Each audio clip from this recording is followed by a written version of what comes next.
Según estudios realizados, cantar puede ayudar a reducir el ronquido. Este fue el resultado de una investigación realizada en un hospital de Inglaterra, en el cual se comprobó que ejercitar los músculos de la garganta cantando puede mejorar la condición del roncador.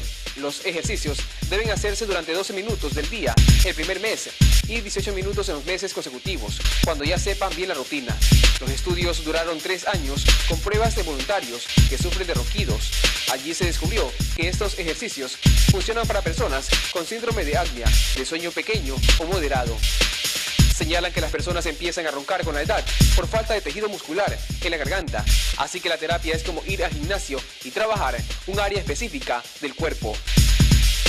Estos ejercicios están diseñados específicamente para las personas que roncan, porque los músculos de la garganta se vuelven flácidos, así informó el investigador. Marlon Goya, en familia.